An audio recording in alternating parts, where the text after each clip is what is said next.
Welcome to Reading with Ryan.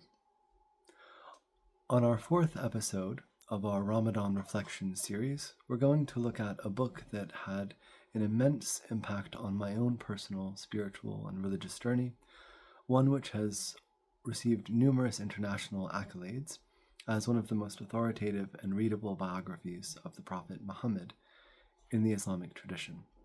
And this is Muhammad, his life based on the earliest sources by the late English philosopher, author, mystic, and poet Martin Lings. His Muslim name was Bakr Siraj al-Dīn. This book, which was first published in 1983 in Great Britain by George Allen Unwin, has been reprinted 4 separate times, and this edition comes from 2006 from the Inner Traditions publisher from Rochester, Vermont. I first read this book in spring 2018, and I've reread it several times since. It's one that I believe encapsulates in the English language better than any other the depth, breadth, range, beauty, majesty, and humanity of the life of the Prophet of Islam.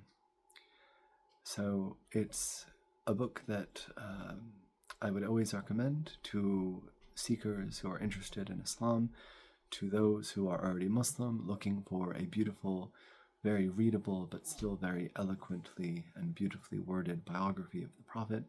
And it is essentially Martin Lings' own retelling of the story, but in very strict fidelity to the classical Sunni sources of the Prophet's life. So at the very beginning of the book, there's a key to the references. So the Quran itself is cited numerous times. And then in terms of the earliest seerah literature, the biographical and hagio-historical works, you have that of Ibn Ishaq, Ibn Sa'd, and Waqidi. You also have other references to Azraqi, Tabari, and Suhaili. In addition to that, he relies extensively on the Sunni classical hadith corpuses known as the Sahih Sitta, or the 6 canonical or correct books. These are those of Sahih Bukhari, Sahih Muslim, Tirmidhi, Hanbal, Nasa'i, and others. This text is one which any fluent speaker of English can appreciate for the depth and simplicity of its prose, and yet also the arresting beauty of the prose. Lings wrote many books, I believe at least 12, by the time he died in 2005, at the age of 91. He wrote a beautiful book on the sacred meanings to be found in the works of William Shakespeare. And he was, for many years, the head of the Asiatic and African collections at the British Museum in London. To read briefly, Martin Lings was a renowned British scholar with degrees in English and Arabic from London University and Oxford. At Oxford, he studied English under C.S. Lewis, Clyde Stapleton Lewis, who later became a close friend. Lings taught at several European universities and at the University of Cairo, and served as the keeper of Oriental manuscripts for the British Museum and the British Library. His friendship and similar beliefs with philosopher René Guénon and also Frithjof Schuon inspired Lings to convert to Islam. He went on to become an influential member of Western Muslim society, participating in several international Islamic councils and conferences, including acting as consultant to the World of Islam Festival Trust. He is the author of 12 books on religion and spirituality. Martin Lings was also a Sufi sheikh in a particular Sufi order.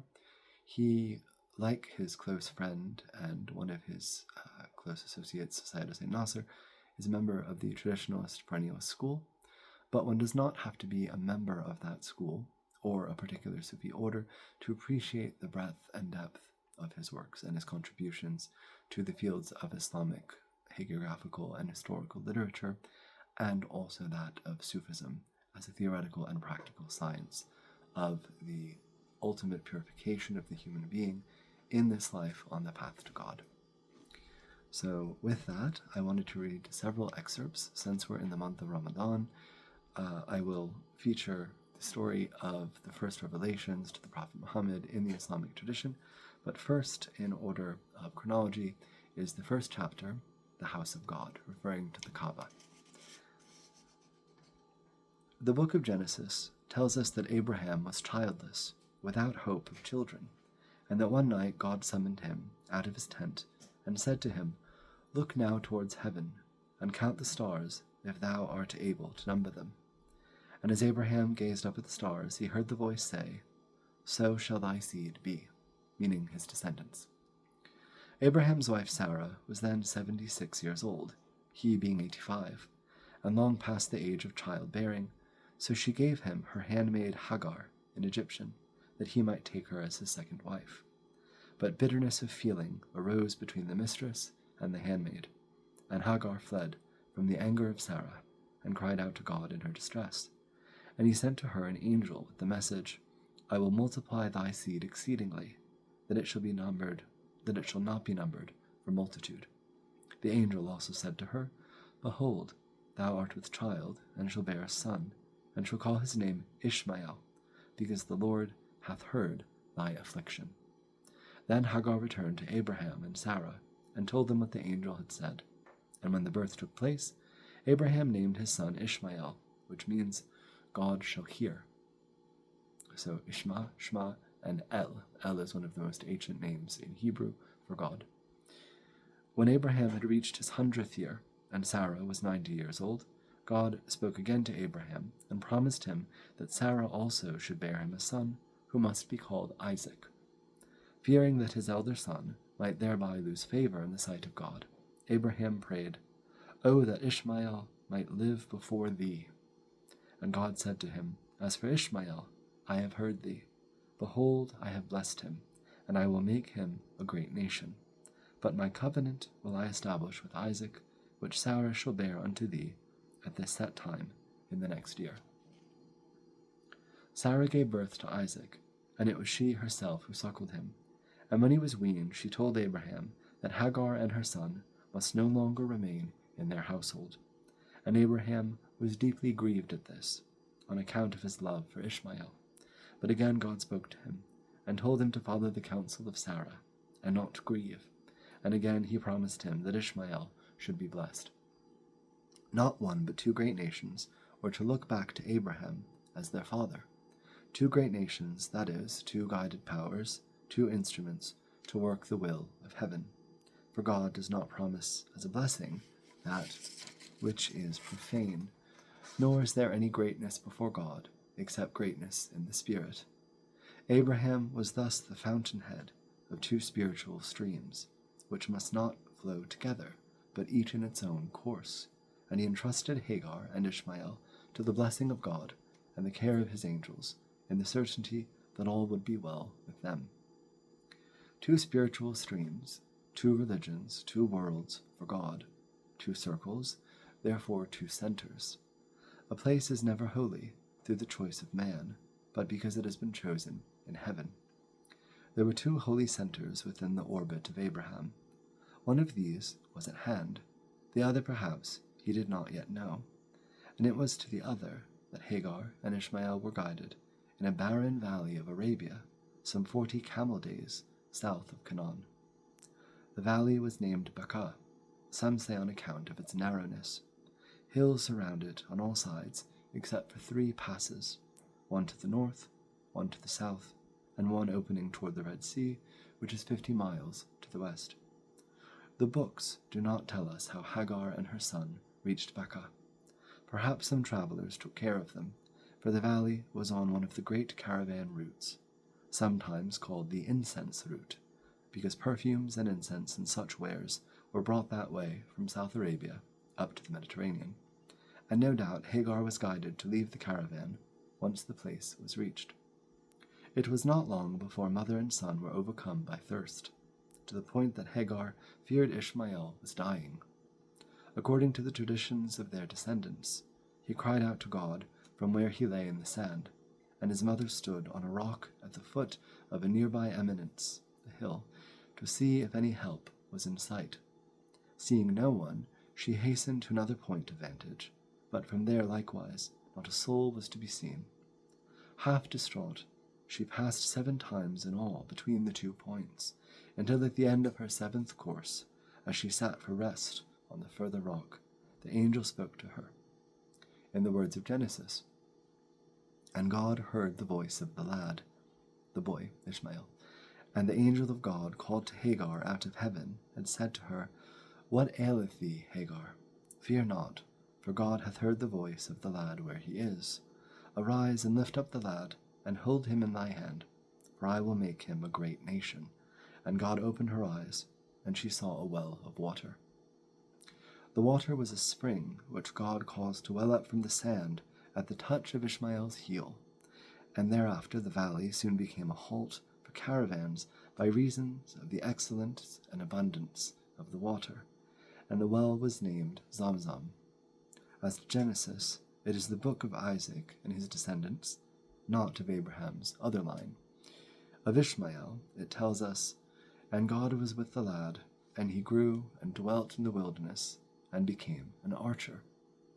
After that, it scarcely mentions his name, except to inform us that the 2 brothers, Isaac and Ishmael, together buried their father in Hebron, and that some years later Esau married his cousin, the daughter of Ishmael.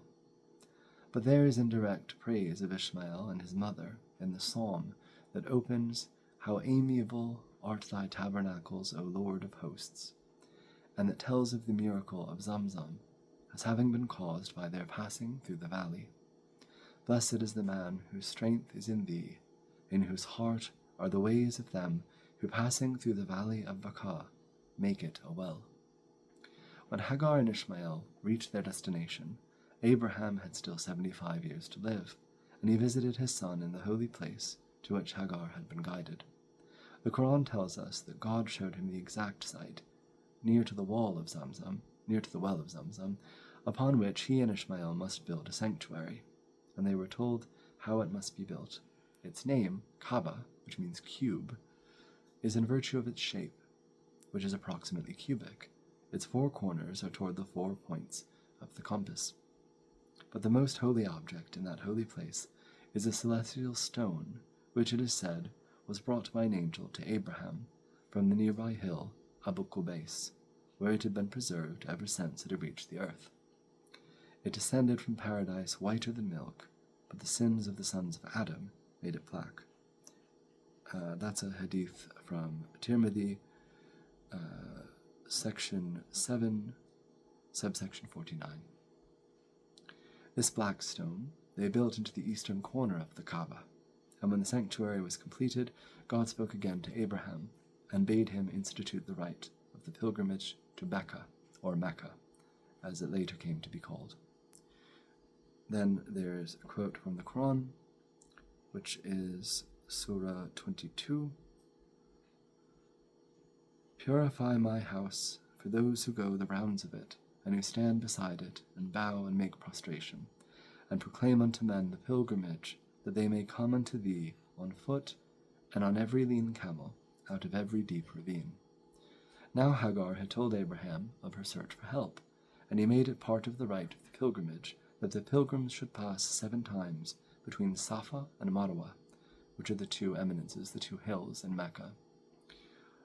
For so the 2 eminences between which he had passed had come to be named. And later Abraham prayed, perhaps in Canaan, looking around him at the rich pastures and fields of corn and wheat, "Verily I have settled the land of mine offspring in a tilthless valley at thy holy house. Therefore incline unto them men's hearts, and sustain them with fruits, that they may be thankful." The following several chapters refer to what can be considered the pre-Muhammadan history of Islam in the earliest surviving seerah or prophetic biographical literature. So the second chapter refers to the gradual predominance of polytheistic idolatry over the site of Mecca in the following centuries.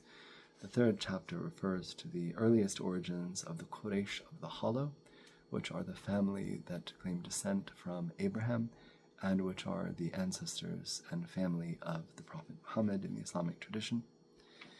Then the fourth chapter refers to some of the major early miracles in the ancestral line of the prophet, several centuries before his coming. The fifth chapter refers to a series of miracles in which his great-grandfather and grandfather were involved. And then ultimately the sixth chapter heralds the need for a prophet to appear among the Arabs, leading up to ultimately then the prophet's birth in what was known in chapter 7, as Lings describes it, as the year of the elephant, which is approximately either 570 or 571 of the Common Era, or after Christ. Moving ahead in the book to chapter 15, when in the Islamic tradition the Prophet Muhammad had reached the age of approximately 40, we have a beautiful textual narration by Lings of the first revelation of the Quran to the Prophet, which of course took place in the Islamic tradition in the month of Ramadan. Ramadan, or Ramazan in Turkish and Farsi and Urdu, is the holiest of months for most of the Muslim world, precisely because it is the month in which the Quran itself was first revealed to the Prophet. This chapter is entitled The First Revelations. It was not long after this outward sign of his authority and his mission that he, meaning Muhammad, began to experience powerful inward signs, in addition to those of which he had already been conscious. When asked about these, he spoke of true visions, which came to him in his sleep, and he said that they were like the breaking of the light of dawn. The immediate result of these visions was that solitude became dear to him, and he would go for spiritual retreats to a cave in Mount Hira, not far from the outskirts of Mecca. There was nothing in this that would have struck the Quraysh, his tribe, as particularly strange, for retreat had been a traditional practice among the descendants of Ishmael, and in each generation there had been one or two who would withdraw to a solitary place from time to time so that they might have a period that was uncontaminated by the world of men. In other words, secular, day-to-day distraction. In accordance with this age-old practice, Muhammad would take with him provisions and consecrate a certain number of nights to the worship of God.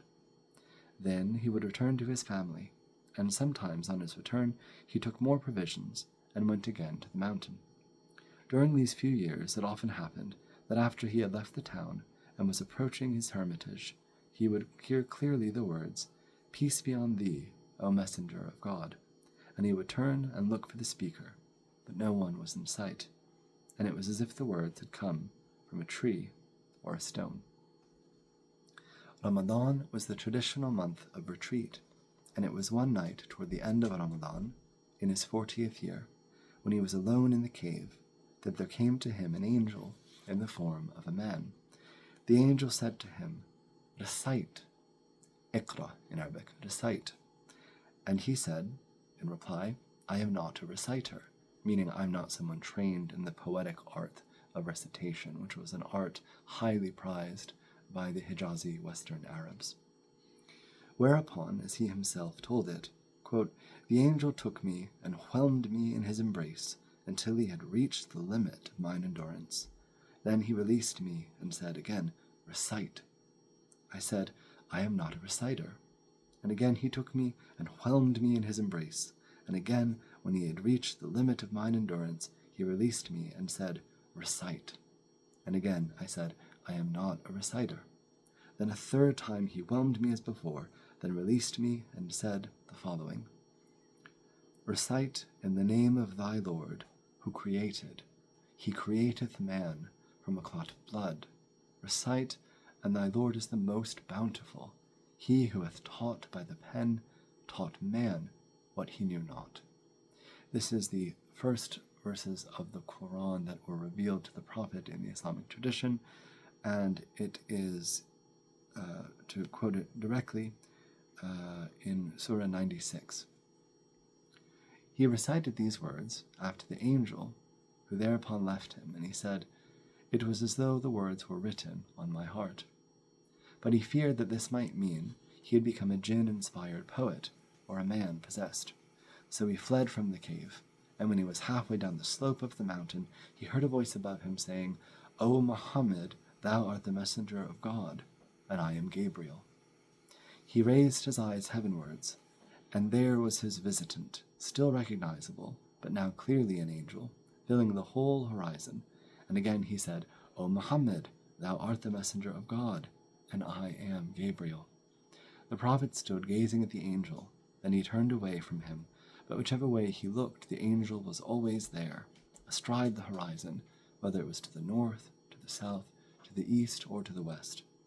Finally the angel turned away, and the prophet descended the slope and went to his house. Cover me," he said to his wife Khadija, as with still quaking heart he laid himself on his couch. Alarmed, yet not daring to question, she quickly brought a cloak and spread it over him.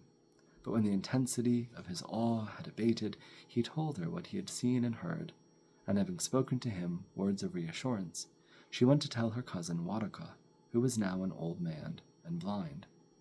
"Holy, holy," he said, "by him in whose hand is the soul of Waraka, there hath come unto Muhammad the greatest namus, even he that would come unto Moses."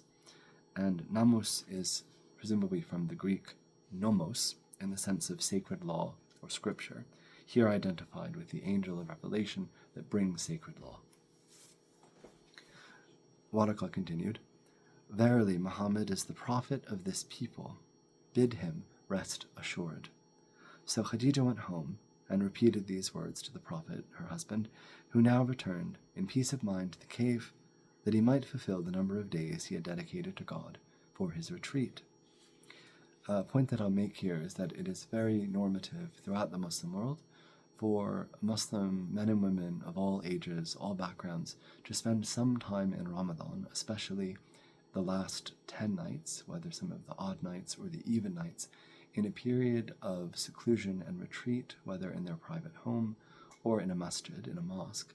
This is called khalwa, or etikaf. Etikaf is specifically the retreat that would be done during Ramadan, and khalwa can be done throughout the year as one needs. But it's based directly on this prophetic practice, which, as we see, preceded the beginning of the Prophet's revelation of the Quran. When this was completed, so when the Prophet had finished his retreat, he went straight to the Kaaba, according to his wont, W-O-N-T, meaning his desire, his tradition, his practice, and performed the rite of the rounds. He circumambulated around the Kaaba, after which he greeted the old and blind Waraka, whom he had noticed among those who were sitting in the mosque, and Waraka said to him, "Tell me, O son of my brother, what thou hast seen and heard." The Prophet told him, and the old man said again what he had said to Khadija. But this time he added, "Thou wilt be called a liar and ill-treated, and they will cast thee out and make war upon thee. And if I live to see that day, God knoweth I will help his cause." Then he leaned toward him and kissed his forehead, and the Prophet returned to his home. The reassurances of Khadija and Waraka were followed by a reassurance from heaven in the form of a second revelation. The manner of its coming is not recorded, but when asked how revelation came to him, the Prophet mentioned 2 ways. "Sometimes it cometh unto me like the reverberations of a bell, and that is the hardest upon me. The reverberations abate when I am aware of their message. And sometimes the angel taketh the form of a man, and speaketh unto me, and I am aware of what he saith." You'll notice here that Lings uses Shakespearean language throughout the text. This is quite deliberate, as he believed that it was improper to render the life of the Prophet in plain-spoken contemporary modern English, which he had believed lost much of its original, or rather its older purity, from the time of Shakespeare. The revelation, this second time, began with a single letter, the earliest instance of those cryptic letters with which several of the Quranic messages begin. The letter was followed by a divine oath, sworn by the pen, which had already been mentioned in the first revelation as the primary means of God's teaching men his wisdom. When questioned about the pen, the Prophet said, "The first thing God created was the pen. He created the tablet and said to the pen, 'Write.' And the pen answered, 'What shall I write?' He said, 'Write my knowledge of my creation till the day of resurrection.' Then the pen traced what had been ordained. This is a hadith from Tirmidhi in the classic Sunni hadith corpus.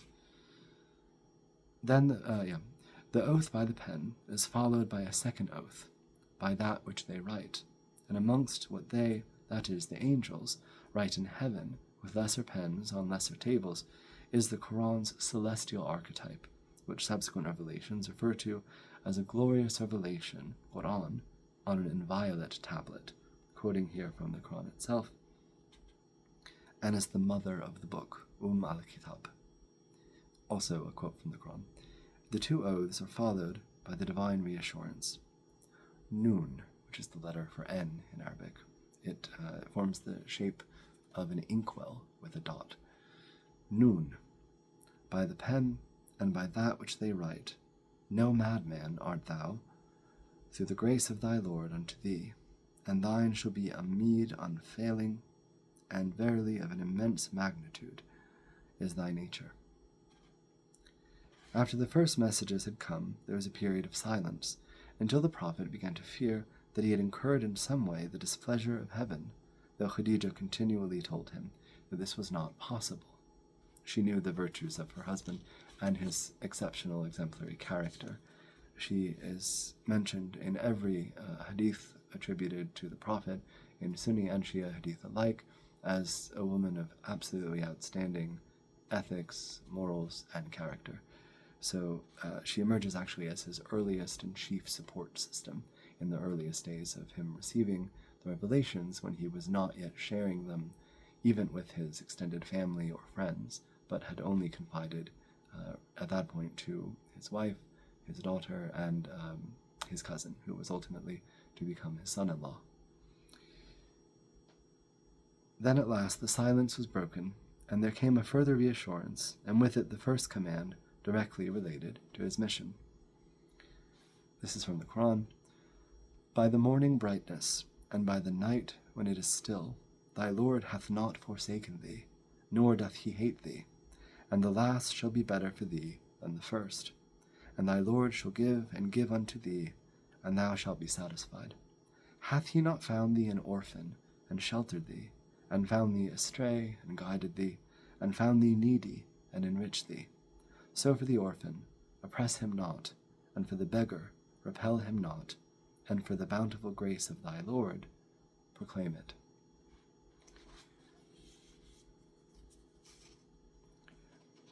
I will, throughout the rest of Ramadan, occasionally post additional videos in which I read aloud some of the more beautiful excerpts from this magnificent book. I omitted to mention at the beginning that it has received awards from Pakistan and Iran for its outstanding contribution to the field of modern or recent hadith studies, and specifically seerah literature as well, because this book makes an exhaustive, and I mean that with the highest praise academically, an exhaustive academic citation of the classical hadith sources on literally every page. And then, of course, in terms of the seerah literature, this is the most beautiful, in my view, the most beautiful and compelling translation and interpretation of the earlier classical Islamic seerah literature of the life of the Prophet available today. Martin Lings, or Bakr Siraj was someone who knew intimately from his own life the beauty and depth of the Islamic world. He traveled widely within it, from Morocco to India and Pakistan and beyond, and he made Hajj twice.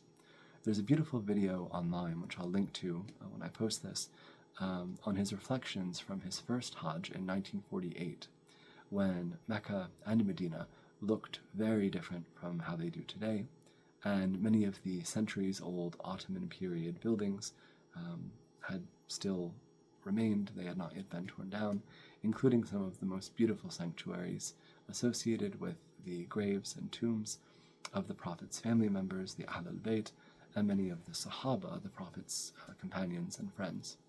So it's a beautiful video, and I'll share that with you all. Thank you so much for watching. As always, please subscribe to receive updates as to our latest videos,